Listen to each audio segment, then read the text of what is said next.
Hello, everybody, folks, and welcome back aboard once again, everybody, folks, then to Reels of Football. My name is Tom. I'm going to bring you my Premier League Game Week 9 predictions, everybody, folks, in this video.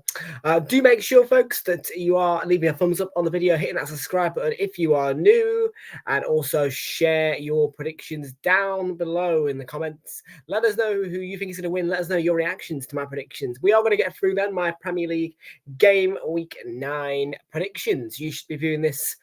I'm going to make it public to you guys at 6 p.m. on Friday. This has been recorded on a Thursday evening. And yes, we are going to preview a big weekend, including Arsenal v Liverpool.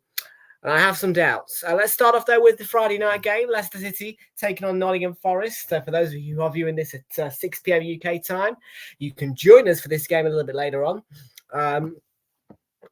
And I think that Leicester have not been too bad at the start of this season. But my thing is, Nottingham Forest have been amazing at the start of this season. And to be honest with you, I'm thinking, will they win the game? Will they win the game? I definitely don't think they'll lose to Leicester, especially with that away form, getting that draw at Brighton, beating Liverpool, all these big wins, the draw at Chelsea. I don't see Nottingham Forest losing to Leicester, because I think it's been a sensational start to the season from Nottingham Forest. They've been absolutely impeccable. Absolutely impeccable. I just feel that Leicester might cause them a little bit of trouble. So I'm going to go for a 2-2 draw, but Nottingham Forest, outstanding at the start of this season. Absolutely outstanding. Now, I don't think the Villa-Bournemouth game needs much explanation, really. Villa are a great side under Unai Emery. They're at home. It's AFC Bournemouth. Yeah, I know. I don't want to talk about them too much in the Arsenal game, but I think that Villa should win this game comfortably. So I'm going to go for a Villa 2-0 win over the Cherries in that one. Brentford up against Ipswich Town. Now, Brentford, of course, coming off the back of bear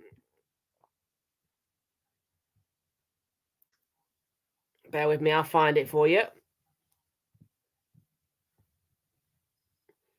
Off of a 2-1 defeat to Manchester United, obviously that 5-3 win against Wolves. And they did go on that really long spell of scoring early goals. That's kind of faded away now. I think Brentford will survive, and I think Brentford will get some good results.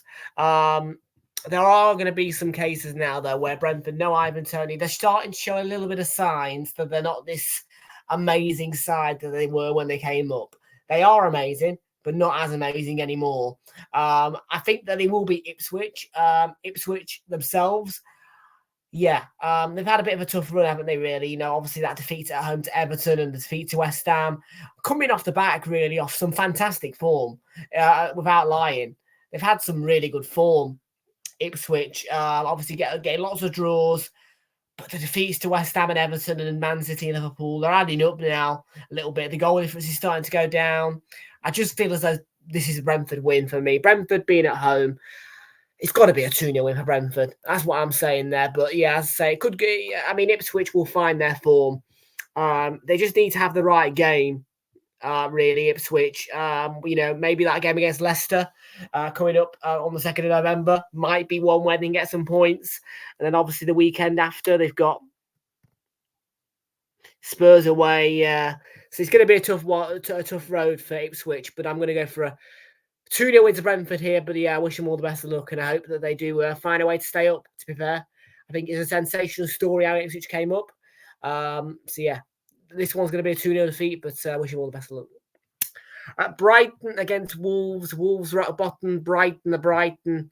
Look, I think any day of the week, I would go for a Brighton home win against Wolves. I will have it live on Saturday as well. I just don't see Wolves being able to cope, really. I mean, Wolves did incredibly well at home to Manchester City, I thought. Obviously, they lost 2-1 in the final stages, but there's so much more to that game than just the defeat.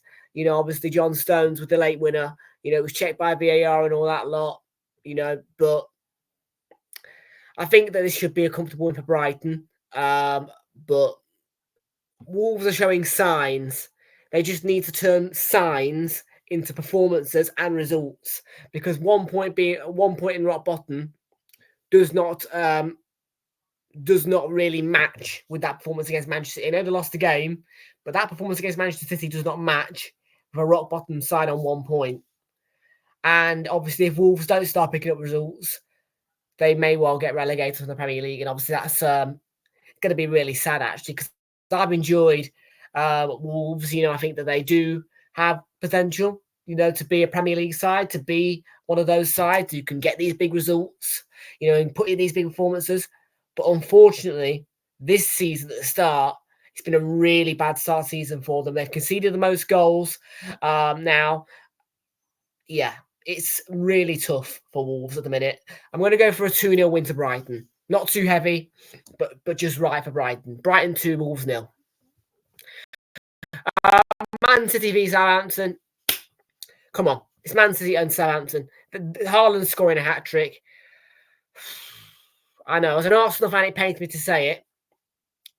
I think Southampton will get a goal. Man City rarely keep clean sheets, particularly at home. I'm going to go 5-1, Man City. 5-1. Everton against Fulham. Everton's starting to really pick up the pace now with their form. Much better. Much better from Everton. I think that they've started to get the clean sheets. They've started to get the wins together. That goal difference that was really, really negative is starting to go back down and into the positive zone ever so slightly, bit by bit. They're starting to get the points on the board now, Everton, and I feel as though they've kind of pushed away that really tough start to the season, because obviously they had so many defeats, conceded so many goals, and obviously twice in a row they lost 2-0 leads. But now they're starting to find their way, Everton. In this one, though, I think Fulham are a top quality side. They're showing that, very, very close to getting a draw at Man City. They scored 2 goals to finish 3-2. Fulham are definitely a side who can provide good performances, good games of football, get themselves big results and big wins. And I feel as though here, this will be a Fulham win. It's a side with quality, and I think that it'll be a narrow defeat for Everton. So Everton 1, Fulham 2.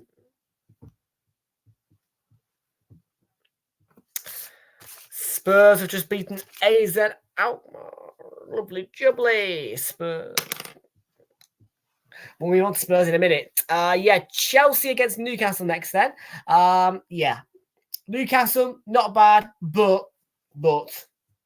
there's always going to be a but with me. The way they played against Brighton at home. How are you dominating a game like that? And having so many chances compared to Brighton and not hitting the back of the net once and losing the game 1-0? That is inexplicable for me. And if that didn't happen and they got the goals, which really should have come based on the amount of chances and the domination they had, I would back them to get a draw here. But because of that, it concerns me that they're going to be able to not be able to score goals. It concerns me that they might ship a few. So unfortunately, I'm going to go for a Chelsea 3-0 win. And it's, it was a really, really weird one, that from Newcastle. Something that I didn't expect, really. Them at home, creating that much chances and having that much possession and that much domination, not to find the back of the net and lose the game 1-0 to Brighton. It baffled me. Chelsea 3, Newcastle 0 there. Palace against Spurs. Palace. Rock bottom. Not winless. What confidence can you have in Crystal Palace right now? They might get a consolation, but Spurs are known very well for battering Crystal Palace by 4 or 5. I'm going to go for a 4-1 win. I'm sorry, Crystal Palace fans, but you guys have not been good enough at the start of this season. Not quite as bad as Wolves, but Jesus Christ, you have not been great at all. So 4-1 to Spurs. West Ham v Manchester United. West Ham under Lopetegui. I feel as though there's been positives for West Ham, a lot of positives. And I felt like in the first half against Spurs in that London derby, they showed some really good signs. However, they lost the game 4-1. Now, Manchester United have obviously beaten Brentford in the last game, but there's a lot more to it. They've been poor this season. You don't lose 3-0 at home to Spurs. You most certainly do not lose 3-0 at home to Liverpool against, your arch rivals, Liverpool, bar Man City. They've had a lot of really bad defeats and really bad performances, Manchester United. Yes, they got the win at St Mary's. Yes, they've had these wins. Yes, they're doing okay. But I don't see them beating West Ham. I don't see West Ham beating them either. It's one of those where it's two clubs who are struggling at the minute. I think it will end up creating a really exciting clash. I'm going to go for a 2-2 draw. Let's move on to Arsenal v Liverpool. Jesus Christ. There we go. Get some coke down me before I get down to this one. Jesus.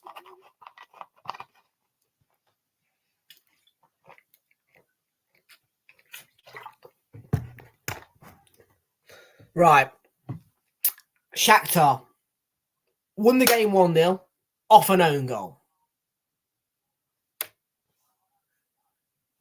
1-0 against Shakhtar Donetsk.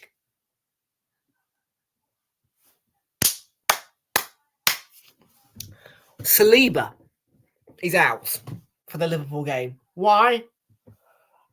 Oh, I'm going to go. He's clean for on goal. I'm going to make a really bad tackle. Yeah, we know what happened. You got sent off against Bournemouth. Thanks a lot, mate. Yeah, you're out. Calafiori is a doubt. Urian Timber, no idea where he's at. Probably won't start. Bukayo Saka, no idea what's going on with him. Will he start? I don't know. So right now, we are sat here delegating the fact Ben White, Jakub Kivior, Gabriel in defence. The midfielders, bar Martin Odegaard, are okay. Partey's available. Marino's available. Rice is available. Jorginho's available. Great. Midfield 4. Smashing. Front 3. Let's talk about the front 3. So our options are Gabriel Jesus, rubbish. Raheem Sterling, rubbish. Martinelli, not quite at the races, but probably will get a start. Trossard, and Saka if he's fit. And let's go under the presumption that Saka is not fit. Then it's going to look like a front 3 of maybe Trossard, Martinelli, Havertz. And yeah, that doesn't look too bad. But for fuck's sake, if I'm telling you right now, we could probably get through this game if it wasn't that Saliba got sent off against Bournemouth. But I am worried, absolute skivvy about this game. I really am.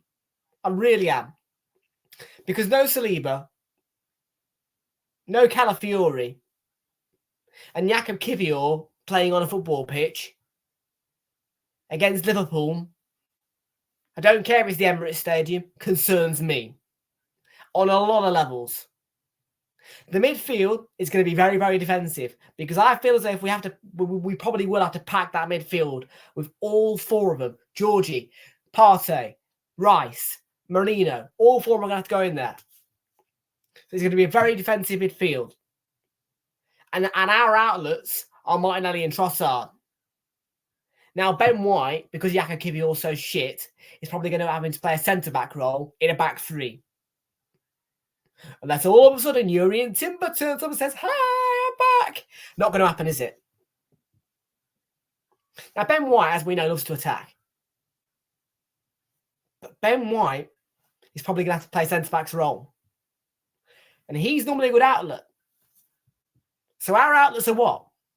Yeah, we've got midfield 4, great. So which one is going to play the forward balls? Partey? He's a bit old, isn't he? Rice?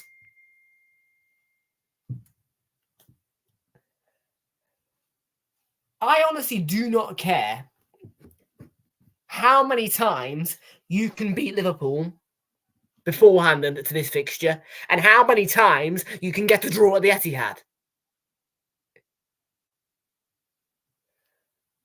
Fact and reality is this title race is done. Because I can tell you right now, we ain't winning that game. And if we do, we are lucky. Very lucky. That Bournemouth game and the response to that Bournemouth game, both of them combined, disgraceful. So my opinion, we will be very lucky to get anything.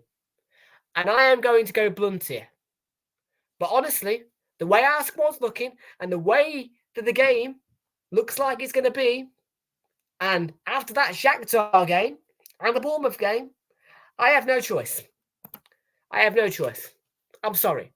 I am sorry. People may laugh at me. People may think, wow. But the way we've been playing and the way our squad's looking, that scoreline probably is relevant. Folks, I want to thank you all so much for enjoying the video. Do leave us a thumbs up. Subscribe to the channel. Share it around as well. Let us know what you think down below in the chat. As I say, thanks for watching and yeah,